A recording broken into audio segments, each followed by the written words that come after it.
നമസ്കാരം. ആദരണീയനും ബഹുമാന്യനുമായ ഗ്രാൻഡ് മുഫ്തി, പ്രിയപ്പെട്ട കാന്തപുരം ഉസ്താദ്, വേദിയിലുള്ള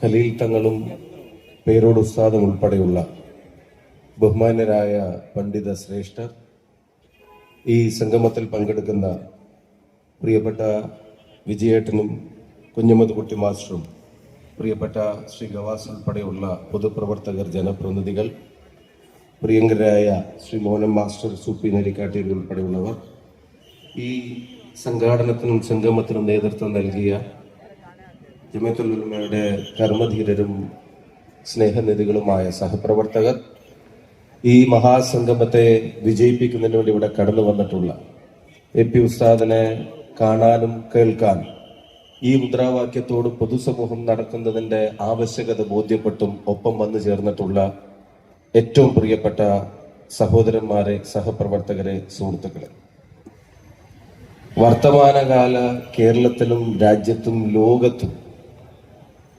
ഏതെങ്കിലും ഒരു പ്രസ്ഥാനത്തിന്, ഏതെങ്കിലും ഒരു രാഷ്ട്രീയ പ്രസ്ഥാനത്തിന്, ഏതെങ്കിലും ഒരു സാമുദായിക പ്രസ്ഥാനത്തിന്, ഏതെങ്കിലും മതവുമായി ബന്ധപ്പെട്ട് പ്രവർത്തിക്കുന്ന പ്രസ്ഥാനങ്ങൾക്ക്, സർക്കാരുകൾക്ക്, സംഘടനകൾക്ക്, വ്യക്തികൾക്ക് ഏറ്റവും കാലികമായൊരു മുദ്രാവാക്യത്തെ ഉയർത്തിപ്പിടിക്കാൻ കഴിയുമെങ്കിൽ ഇപ്പോ നാട് ആഗ്രഹിക്കുന്ന ഒരു മുദ്രാവാക്യം മനുഷ്യർക്കൊപ്പം എന്നുള്ളത് തന്നെയാണ് എന്നുള്ള കാര്യത്തിന് ആർക്കെങ്കിലും സംശയമുണ്ടാകുമെന്ന് ഞാൻ കരുതുന്നില്ല. അനേകം കാര്യങ്ങൾ പൊതുസമൂഹത്തെ വേർതിരിക്കാൻ നമ്മുടെ നാട്ടിലുള്ളൊരു കാലത്ത്, അനേകം വേർതിരിവുകൾ ഭിന്നിപ്പിനു വേണ്ടിയുള്ള കാരണങ്ങളെ ഉപയോഗിക്കാൻ ഭരണകൂടങ്ങൾ പോലും ശ്രമിക്കുന്ന ഒരു കാലത്ത്, ഭരണഘടന കൽപ്പിച്ചു നൽകുന്ന അവകാശങ്ങൾ പോലും പലയിടങ്ങളിലും ലംഘിക്കപ്പെടുന്ന ഒരു കാലത്ത്, വർഗീയതയും തീവ്രവാദവും പരസ്പരം പാലൂട്ടി വളർത്തുന്ന ഒരു കാലത്ത്, എന്റേതെന്ന് പറയാൻ ഒരുപാട് കാര്യങ്ങൾ ഓരോരുത്തർക്കുമുള്ളൊരു കാലത്ത്, നമുക്കെല്ലാവർക്കും എന്നുള്ള രീതിയിൽ പറയാനും നമുക്കെല്ലാവർക്കും എന്ന രീതിയിൽ ചിന്തിക്കാനും നമ്മളെല്ലാവരും എന്ന് കരുതാനും കഴിയുന്ന ഒരു നേതാവും കഴിയുന്ന ഒരു പ്രസ്ഥാനവും കേരളത്തിന്റെ ഹൃദയഭൂവിലൂടെ യാത്ര തിരിക്കുമ്പോൾ വശങ്ങളിൽ കാണുന്ന ബോർഡുകളിൽ, കേൾക്കുന്ന പ്രസംഗങ്ങളിൽ, കാണുന്ന കാഴ്ചകളിൽ ഏറ്റവും മനോഹരമായൊരു വാചകമാണ് മനുഷ്യർക്കൊപ്പം എന്നുള്ളത് എന്ന കാര്യത്തിന് ഈ കേരളീയ പൊതുസമൂഹത്തിന്റെ ഐക്യവും സ്നേഹവും ഈ യാത്രയ്ക്കും ബഹുമാന്യനായ ഉസ്താദിനുമൊപ്പം ഉണ്ടായിരിക്കും എന്നുള്ളത് കൂടിയാണ് നമ്മളെല്ലാവരും മനസ്സിലാക്കുന്നതും ബോധ്യപ്പെടുന്നത്. ഈ മുദ്രാവാക്യം എത്രത്തോളം അർത്ഥവത്തായിരുന്നു എന്നുള്ളത് ഏതാനും മാസങ്ങൾക്ക് മുമ്പ് ഓരോ മലയാളിയും അനുഭവിച്ചറിഞ്ഞതുമാണ്. നമുക്കിടയിൽപ്പെട്ട ഒരാളുടെ ജീവൻ അത് കവർന്നു പോകാൻ ഇനി മണിക്കൂറുകൾ മാത്രമേ ബാക്കിയുള്ളൂ എന്നും വേദനയോടെ ആളുകൾ തിരിച്ചറിഞ്ഞൊരു സമയത്ത് നിമിഷപ്രിയ എന്ന് പറയുന്ന ഒരു സഹോദരിയുടെ മതം, നിമിഷപ്രിയ എന്ന് പറയുന്ന ഒരു സഹോദരിയുടെ മതമോ ജാതിയോ ഉപജാതിയോ പ്രദേശമോ ഒരു വ്യത്യാസവുമില്ലാതെ കേരളത്തിലെ ഓരോ മലയാളി മനസാക്ഷിയും ആ ജീവനൊന്ന് സംരക്ഷിക്കപ്പെട്ടിരുന്നെങ്കിൽ എന്ന് ആഗ്രഹിക്കുന്ന ഒരു കാലത്ത് അതിനകത്ത് കൃത്യമായി ഇടപെടൽ നടത്താൻ കഴിഞ്ഞതും ആ പറയുന്ന വേദനയോടുള്ള മരണത്തിന്റെ തീയതി കുറിക്കപ്പെട്ട് കഴിഞ്ഞു എന്ന് നമ്മൾ വിശ്വസിച്ചിരുന്നിടത്ത്, വാർത്തകൾ വായിച്ചിരുന്നിടത്ത് അത് മാറ്റിവെക്കപ്പെടുന്നത് വരെയുള്ള ഇടപെടലുകൾക്ക് ഒരുപക്ഷെ സർക്കാർ സംവിധാനങ്ങൾ പോലും കൃത്യമായി ഉത്തരം നൽകാതിരുന്ന ഒരു കാലത്ത് അവിടെ ഈ കാലത്ത് ജീവിതം കൊണ്ടുണ്ടാക്കിയ ബന്ധങ്ങളുടെയും പരിചയങ്ങളുടെയും എല്ലാത്തിന്റെയും പേരിൽ ഒരു മനുഷ്യ ജീവനെ രക്ഷിക്കാൻ നടത്തിയ ഇടപെടൽ ഓർക്കുമ്പോൾ അത് ഏതെങ്കിലും ഒരു മതത്തിനൊപ്പമായിരുന്നില്ല, അത് ഏതെങ്കിലും ഒരു പ്രദേശത്തിന്റെ ആവശ്യങ്ങൾക്ക് വേണ്ടിയായിരുന്നില്ല, അത് ഏതെങ്കിലും ലിംഗവ്യത്യാസത്തിന്റെ അടയാളങ്ങൾക്ക് വേണ്ടിയായിരുന്നില്ല, അതൊരു മനുഷ്യന് വേണ്ടിയായിരുന്നു, ഒരു മനുഷ്യ ജീവന് വേണ്ടിയായിരുന്നു. അതുകൊണ്ട് തന്നെ മനുഷ്യർക്കൊപ്പം എന്ന മുദ്രാവാക്യം ഈ അടുത്ത കാലത്ത് തന്നെ പ്രാവർത്തികമായി അനുഭവപ്പെട്ട ആളുകളാണ് അന്ന് മലയാളികൾ.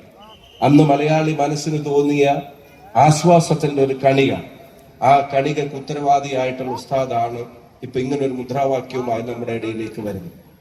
ആളുകളെ ഭിന്നിപ്പിക്കാൻ എളുപ്പമാണ്. വ്യക്തിയാണെങ്കിലും സംഘടനയാണെങ്കിലും ഒക്കെ കേരളീയ പൊതുസമൂഹത്തിൽ ജീവിക്കുമ്പോൾ പൊതുസമൂഹം ആഗ്രഹിക്കുന്നത് വിശ്വാസങ്ങളെ മുറുകെ പിടിക്കുമ്പോൾ, ആചാരങ്ങളെ മുറുകെ പിടിക്കുമ്പോൾ, അവനവന്റെ വിശ്വാസത്തെ വലുതായി കാണുമ്പോൾ, മറ്റുള്ളവരുടെ വിശ്വാസത്തെ ഹനിക്കാതെ അതിനവർക്കുള്ള ഇടവും സ്പേസും വെച്ചു കൊടുക്കുക എന്നുള്ളത് കേരളം എക്കാലത്തും വെച്ചു പുലർത്തിയിട്ടുള്ള ഒരു സാമാന്യ മര്യാദയാണ്. അത് ലംഘിക്കപ്പെടുന്ന ഒരു കാലത്ത് ഇത്തരത്തിലൊരു പ്രസ്ഥാനം ഇങ്ങനെ ആയിരക്കണക്കിന് പതിനായിരക്കണക്കിന് ആളുകൾ ചേർന്ന് മനുഷ്യർക്കൊപ്പം എന്ന തീം നമ്മളെ ഓർമ്മപ്പെടുത്തുമ്പോൾ തീർച്ചയായിട്ടും അതൊരു വർത്തമാനകാല അനിവാര്യതയിലേക്ക് തന്നെയാണ് വിരൽ ചൂണ്ടുന്നത് എന്ന കാര്യത്തിന് സംശയം വേണ്ട. ഈ നാട് നിലനിന്നത് ഈ നാടിന്റെ ഏറ്റവും വലിയ സൗന്ദര്യവും അതിന്റെ വൈവിധ്യങ്ങളായിരുന്നു എന്ന് നമ്മളെ ഓർമ്മപ്പെടുത്തുകയാണ്. ഇന്ത്യയുടെ ഭരണഘടന നമുക്ക് അനുവദിച്ചു തരുന്ന ഓരോ അവകാശങ്ങളും ജാതിക്കും മതത്തിനും അപ്പുറം ഈ രാജ്യത്തിന്റെ ജീവവായു പോലെ, അത് ശ്വസിക്കുന്ന ഓക്സിജനെ പോലെ ഈ രാജ്യം ഇത്രയും കാലം മുറുകെ പിടിച്ചതും പുലുകിയതും കൊണ്ട് തന്നെയാണ് 10 വർഷത്തിനപ്പുറം ആയുസുണ്ടാവില്ലെന്ന് വിൻസ്റ്റൺ ചർച്ചിൽ പോലും പറഞ്ഞു വെച്ച ഒരു രാജ്യം ഇന്ന് ലോകത്തിന്റെ മുമ്പിൽ അഭിമാനത്തോടെ തലയുയർത്തി നിൽക്കുന്നത്. ഈ പൂന്തോട്ടത്തിലെ വൈവിധ്യങ്ങൾ തന്നെയാണ് ഈ രാജ്യത്തിന്റെ കരുത്തും സമ്പത്തും ഘടനയും കരുത്തും വളർച്ചയും ഒക്കെയായി മാറിയത്.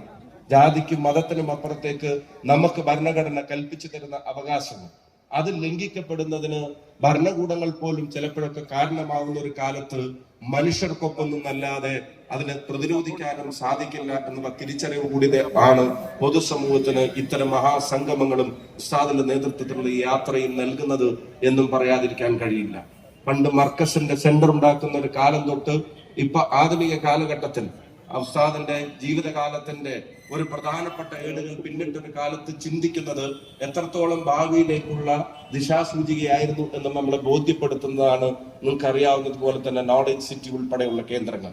അപ്പൊ അവിടെ വിശ്വാസവും അവിടെ ആത്മീയമായ പഠനവും ഭൗതികമായ വിദ്യാഭ്യാസവും ജീവിതവും എല്ലാത്തെയും സമന്വയിപ്പിച്ചുകൊണ്ട് സംരംഭങ്ങളും തൊഴിലും അതുപോലെ തന്നെ ഉൽപാദനവും എല്ലാം സമന്വയിപ്പിച്ചുകൊണ്ട് നാടിന്റെ വളർച്ചയുടെ ഘടകങ്ങളായിട്ട് അത് മാറുകയാണ്. അതേസമയം തന്നെ മനുഷ്യർക്കിടയിൽ കരുണ പറ്റാതെ പ്രവർത്തിക്കുന്ന ഒട്ടേറെ ഇടപെടലുകളും ഉണ്ടാവുകയാണ്. ഈ അനാഥ കുഞ്ഞുങ്ങൾക്ക് വേണ്ടി പ്രവർത്തിക്കുന്നവർ 2 വിരലുകൾ പോലെ എന്നോടൊപ്പം സ്വർഗത്തിലുണ്ടായിരിക്കുമെന്ന് പറഞ്ഞ പരിശുദ്ധ പ്രവാചകന്റെ ചിന്തകളെ പിൻപറ്റി നമുക്കറിയാവുന്നതുപോലെ തന്നെ അനേകം അനാഥരായ കുട്ടികളെ, ആരോരുമില്ലാതായി പോയേക്കാവുമായിരുന്ന കുട്ടികളെ ഈ സംസ്ഥാനത്തിന്റെ അതിർത്തിക്ക് അപ്പുറത്ത് നിന്ന് അതിർത്തിക്ക് പുറത്തു നിന്നും ഒക്കെ കൊണ്ടുവന്ന് അവരുടെ ജീവിതത്തിൽ വെളിച്ചമായി മാറുന്ന വിദ്യാഭ്യാസ സ്ഥാപനങ്ങൾ ഇവിടെ സ്ഥാപിക്കപ്പെടുമ്പോൾ തീർച്ചയായിട്ടും അതും മനുഷ്യന്റെ മോചനത്തിന് തന്നെയാണ്.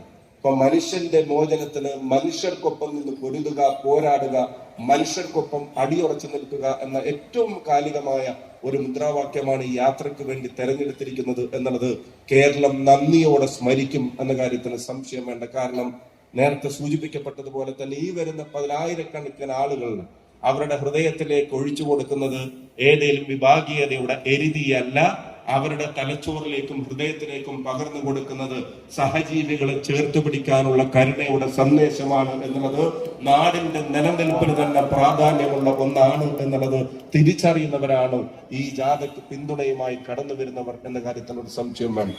ഞാൻ ദീർഘമായി കടന്നു പോകുന്നില്ല.